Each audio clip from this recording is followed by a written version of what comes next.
మహాశివరాత్రి సందర్భంగా లేడీ అఘోరి శ్రీశైలం కూడా చేరుకోవడం జరిగింది. ఇక్కడ సాధన కూడా చేస్తున్నటువంటి పరిస్థితి నెలకొంది. ప్రస్తుతం మనతో పాటు అఘోరి ఉన్నారు. వారిని అడిగి తెలుసుకుందాము. మీరు ఎప్పుడు వచ్చారు? ఎటువంటి సాధన చేశారు ఇక్కడ? నైట్ వచ్చాను. నైట్ 9 గంటలకు ఇక్కడికి వచ్చాను. నైట్ అంతా ఇక్కడనే ఉన్నాను, క్రియలు చేసుకుంటూ. కొన్ని పూజలు అవి ఉంటాయి, వాటితో పాటు సాధన చేసుకుంటూ కొన్ని క్రియలు చేస్తూ ఇక్కడనే ఉన్నాను. ఇప్పుడు బయలుదేరుతున్నాను.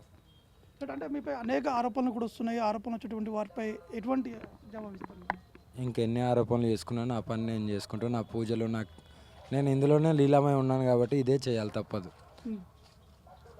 అంటే మీరు ఇప్పటికే మొన్నటి వరకు ఉన్నటువంటి పరిస్థితులు కావచ్చు, కేదార్నాథ్ కావచ్చు, అటు మన జరిగినటువంటి కుంభమేళకు కూడా వెళ్ళారు. అవును, ఇప్పుడు కుంభమేళ ఇప్పుడు అయిపోయింది కదా. యా, కుంభమేళకి వెళ్ళి వచ్చాను. కుంభమేళ తర్వాత మళ్ళీ అన్ని చోట్ల తిరగాల్సి వచ్చింది.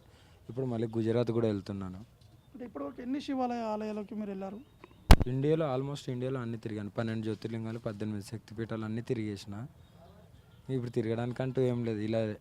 ఇలాగే శ్మశానాలు వాటిల్నే మంచిగా ధ్యానం చేసుకుంటూ ఎప్పుడైనా ఆయనకు లీలమై ఉండుతూ ఇలానే ఉంటున్నాం ఇంకెక్కువ.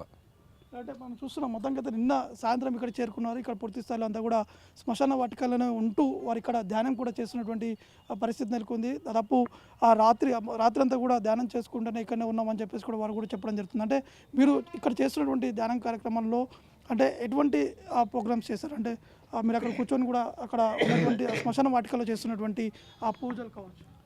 అదే చెప్తున్నా కదా, అన్నీ మహాదేవునికి సంబంధించినవి. ఆయనకు ఎంత చేసినా మేము శరీరంతో సహా త్యాగం చేసినాం కదా. మేము ఎంత చేసినా కూడా ఆయనకు ఏమి ఇచ్చినా అంత ఉండలేదు కాబట్టి మేము ధ్యానం చేసి ఆయనకు లీలమైపోయి ఆయనతోనే మంచిగా ఆనందంగా ఉండగలుగుతాం. మాకు వేరే ఎక్కడ కూడా మీరు ఏదైతే నశలా ఉంటుందో మేము ధ్యానంలో కూర్చుంటే మాకు సాక్షాత్తం ఆయనే కనబడతాయి కాబట్టి అదే పెద్ద వరం మాకు. దీనికంటే పెద్ద పుణ్యక్షేత్రం ఇంకోటి ఉండదు, దీనికంటే పవిత్రమైన ప్లేస్ కూడా ఇంకోటి ఉండదు. చివరికి అందరు రావాల్సింది ఇక్కడికే కాబట్టి దీన్ని నేను పవిత్రంగా చూసి ఇక్కడనే ధ్యానాలు గిన్నాలు అన్ని ఇక్కడనే చేస్తుంటాను. శ్రీశైలం ఆలయంకి వెళ్ళావరా దర్శనం చేసుకోవడానికి? అది వెళ్తుంటాను. ఇప్పుడు